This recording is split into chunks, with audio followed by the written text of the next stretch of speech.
Hello ladies and gentlemen, once again this is Jeremy Smith, Photalk Jay the Great. Today we're going to be taking a look at Nikon's new 80-400.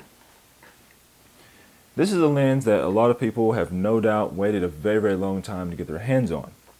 The previous version of this lens was released sometimes around the year 2000 or so, and it was a really good lens for what it was, but unlike all the latest Nikon lenses, it wasn't AF-S, and it was also Nikon's first VR lens.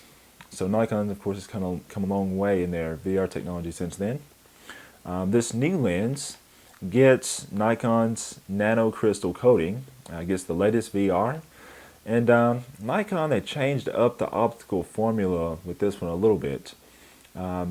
This lens has 4 ED glass elements, but the thing that I found to be the most interesting is the fact that it actually has one super ED glass element as well. To my knowledge, the only Nikon lens that has a super ED glass element at this point is the 200mm f2. I don't quite expect that level of performance out of this lens. This is still a more all-in-one super telephoto zoom. So it's not going to quite compete with higher-end, exotic, super telephoto prime lenses. So, I'm not going to expect the performance of a 400-2.8 out of this or anything. But this new lens does seem to be much sharper than the old one at 400mm. So I'd like to think that that's in part to the super ED glass element. That might actually explain the price increase as well. The previous version of this lens was around $1,700, $1,800 USD. This one is priced at $2,700 USD, so quite a price increase there. But I think that it still does very well, obviously, as far as performance is concerned. I was also very pleased with how the VR did. I was able to shoot at about a 50th of a second at 400mm. And I'll show you that in the samples in just a moment. But first, let's go ahead and take a closer look at this lens. So taking a closer look at the lens, unlike most Nikon lenses in this range that have the focus ring further away from the camera body, this one is the direct opposite. On this lens, your zoom is here and your focus is actually closer to the body. So, kind of noteworthy. If we look over at this side, you'll notice that this lens has all the familiar controls that all the latest Nikon lenses have. Nikon has added this A-M setting on all of their newer lenses. Previous lenses have had the M-A setting, so they could actually have so that you could actually manually override the focus at any point. But people would accidentally bump the ring and it would throw off their focus inadvertently. So Nikon added the A-M setting to basically make you have to give the focus ring a little bit more of a deliberate turn to get it to actually respond. And then you've got your normal, the traditional M-A, and then you've got the full manual. Of course, autofocus limiter. This lens right here will focus down to about 5 feet or so, and it's actually focuses very close for what it is. But if you don't want it to focus as close, you can lock out the closer distance by going over here, which limits it to a minimum focus distance of 6 meters. VR on and off right there, and then normal and active modes for the VR. So if you're just shooting stationary handheld, normal will be fine. If you're shooting from a moving vehicle or a helicopter or anything like that, then where you're moving around more erratically, then you put it on the active setting. And because this is a heavy lens with a lot of elements inside, it is possible to lock this lens at 80mm, like that, so that way it won't accidentally automatically zoom itself out whenever you're taking it in and out of the back.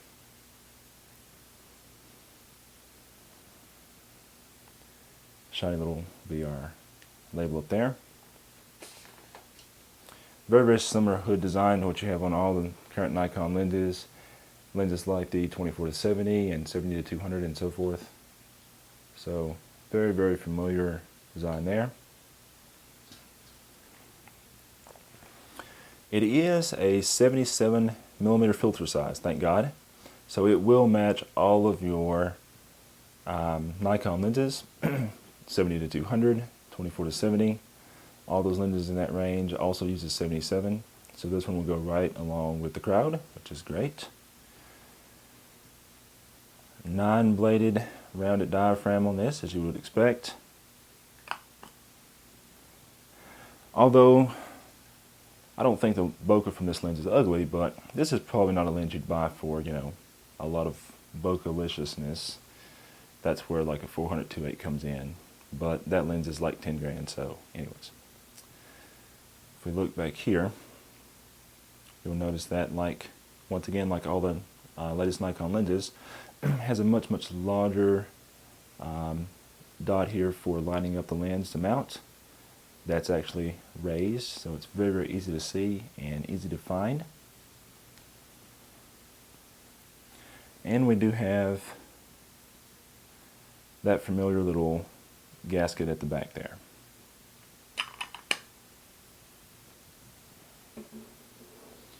I can't really think about anything to say bad about this lens. Yes, we all know that there are better and sharper lenses in this range, but they all cost as much as a used car. So for what this is, I don't see any reason to go wrong with it. The only downside, I'd say, is that it's a little bit more expensive. Well, actually, it's quite a bit more expensive than its predecessor. It's about $1,000 more USD than the older version. Anyways, let's go ahead and take a look at the samples, and you guys can decide if the cost difference is worth it for you. Okay, I have just a few samples to show you today. I will be taking more photos with this lens. Unfortunately, as a portrait photographer, this is not really a lens that is terribly useful for me for my work, so I don't have a lot of things to show you, but I'm going to have to go out and take some photos specifically for, you know, just testing this lens. These are some I just took around the shop a bit. This is at 1/13 of a second at 400 millimeters. Is this the absolute sharpest shot I've ever taken? No, it is not. However, this is 400 millimeters handheld at a 1/13 of a second with the VR on. This shouldn't even be anywhere inside. I mean, this shouldn't even be anywhere inside the realm of possibility to take a photo like this handheld at all. But to be able to do it handheld with the VR tells you just, you know, how far Nikon's VR technology has come.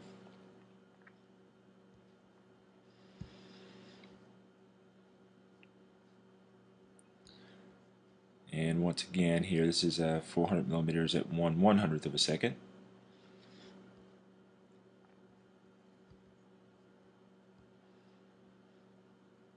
So once again, that's something that you shouldn't be able to do handheld, but because of the VR, it makes a huge difference. Some outdoor photos here. Kind of gives you an idea of how sharp the lens is at 400. Looks really, really good. Really good, actually. And as you can see, I'm shooting wide open at f5.6, and we still have pretty high level of detail. If you look at the feathers and such here, obviously relatively shallow depth of field, as you would imagine.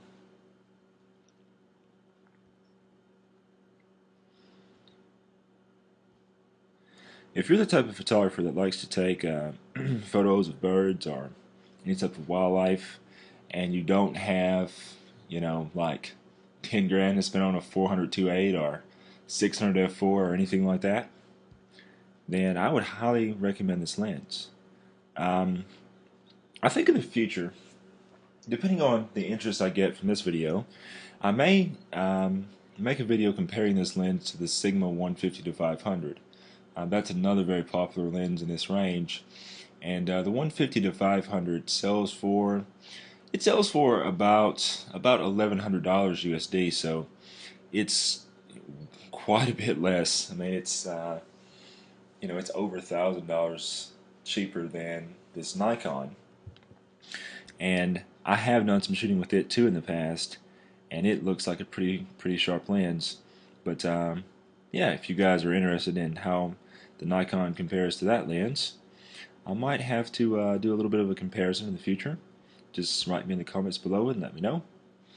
Until next time, this is Jeremy Smith, Photog J the Great, signing off.